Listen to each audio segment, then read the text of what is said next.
Tapi mungkin tidak sadar kalau dia saat itu hanya seperti itu. Selama ini dia selalu berpakaian yang sopan. Setelah aku mengambil file yang tertinggal, aku segera menuju ke kantor kembali sambil tidak lupa berpesan agar menjaga anakku sebaik-baiknya.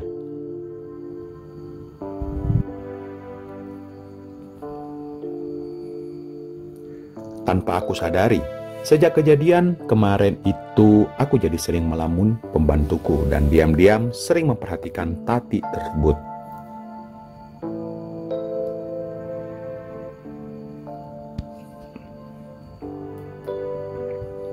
Semakin hari aku melihat bahwa Tati semakin menarik. Aku tidak tahu apakah aku sudah atau tidak. Kebalikannya, sesopan santunnya, rasa hormatnya kepada aku dan Jessica serta rasa sayangnya yang begitu besar terhadap anakku membuat aku jatuh hati padanya.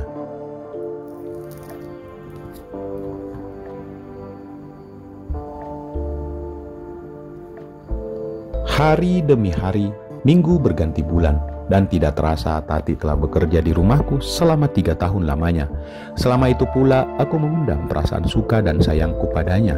Perasaan ini begitu menyiksa diriku.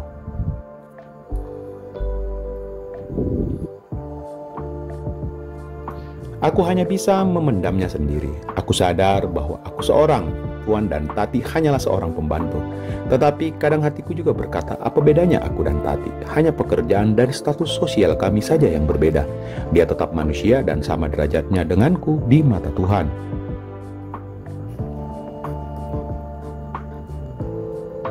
Mungkin para pembaca tidak percaya bahwa aku telah jatuh cinta kepada Tati. Selama 3 tahun bekerja di rumahku, tidak pernah satu kali pun dia bersikap kurang sopan atau membantah kami. Hal itu membuat aku makin suka kepadanya dan sampai jatuh hati kepadanya. Hatiku makin tersiksa karena memendam perasaan ini terhadap dia. Suatu hari ketika aku sakit, mungkin karena kecapean bekerja dan harus beristirahat di rumah. Pagi itu istriku telah berangkat bekerja dengan mengendarai mobil sendiri. Di rumah hanya tinggal aku, Tati, dan anakku. Aku yang sedang kurang enak badan berbaring di ranjang di dalam kamarku, sedangkan anakku sedang bermain di kamarku juga ditemani oleh Tati.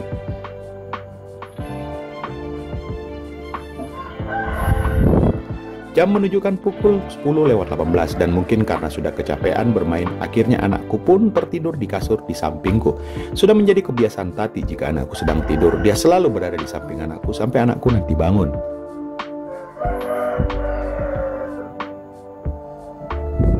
Ketika itu aku melirik ke arahnya dan kulihat dia duduk sambil memandangi anakku yang sedang tertidur pulas. Mungkin inilah saat yang tepat batinku. Aku sudah tidak peduli harga diriku sebagai seorang majikan. Aku benar-benar dibuat oleh pembantuku itu jatuh cinta karena telah jatuh hati padanya. Aku benar-benar sudah tidak tahan menahan perasaan ini lebih lama lagi. Aku benar-benar tersiksa. Perlahan setengah berbisik, kupanggil dia. Tati, Tati menoleh. Iya pak, ada apa? Sahutnya pelan.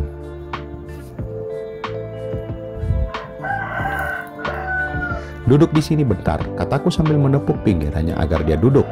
Tati kelihatan agak ragu-ragu, tetapi aku mencoba mengulangi lagi perkataanku dan akhirnya dia pun duduk di pinggir dengan sedikit bingung. Saat itu dadaku berdetak kencang sekali. Perasaanku saat itu bercampur aduk antara rasa takut dan malu.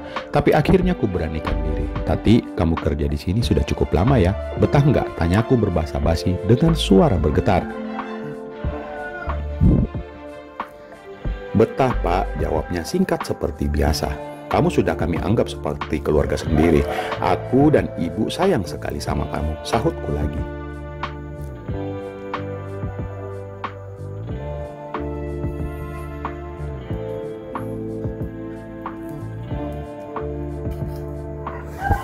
Iya pak, Tati tahu pak, terima kasih pak atas kebaikan bapak dan ibu kepada aku selama ini. Saat itu dadaku semakin berdegup kencang dan kutarik nafasku untuk menenangkan diri. Sejak kamu di sini, rumah ini makin ceria loh dan makin berwarna, kataku sambil tertawa kecil. Kulihat Tati hanya tersenyum. Gak pernah kubayangkan sebelumnya bahwa kami begitu beruntung mendapatkan pengasuh anak sebaik kamu, tambahku.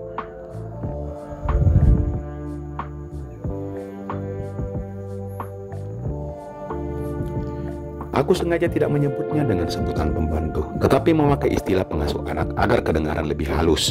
Ah, Bapak terlalu memuji Tati, jawabnya.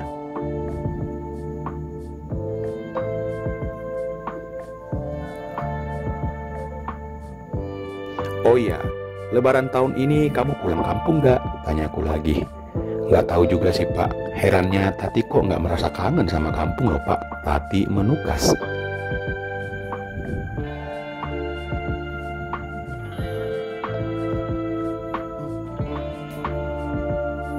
Emangnya kamu gak kangen sama ibu kamu? Aku tahu, dia adalah seorang yatim dan tinggal ibunya sebagai satu-satunya orang tuanya di kampung. Kangen gak kangen sih Pak, jawabnya sambil tertawa.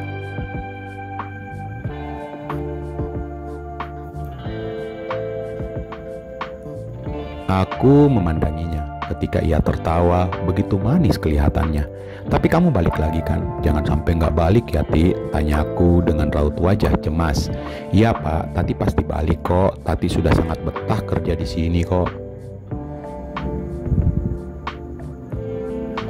Kalau pulang kampung mau ngapain? Paling disuruh ibu supaya cepat nikah. Aku nggak mau Pak, Tati menambahkan. Ah, ini kesempatanku batinku. Kenapa nggak mau?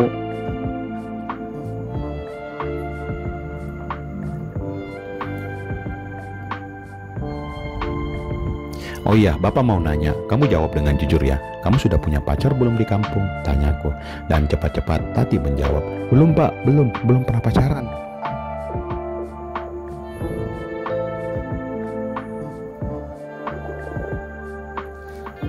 Dulu aku sempat dijodohkan dengan tetangga sebelah, tapi aku nggak mau. Aku masih kecil, belum ingin nikah cepat-cepat, jawabnya. Memangnya kalau kamu pilih cowok yang seperti apa? Boleh nggak? Aku tahu, tanyaku.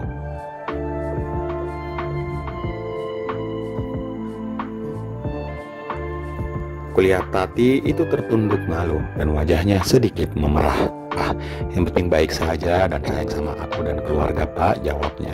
Dadaku semakin berdebar kencang, suaraku malah makin bergetar. Kalau yang seperti Bapak, tanyaku sambil menggodanya. Ah, Bapak ini ada-ada aja. Lalu Tati terdiam. Lama kami hanya membisu. Aku makin gugup dibuatnya.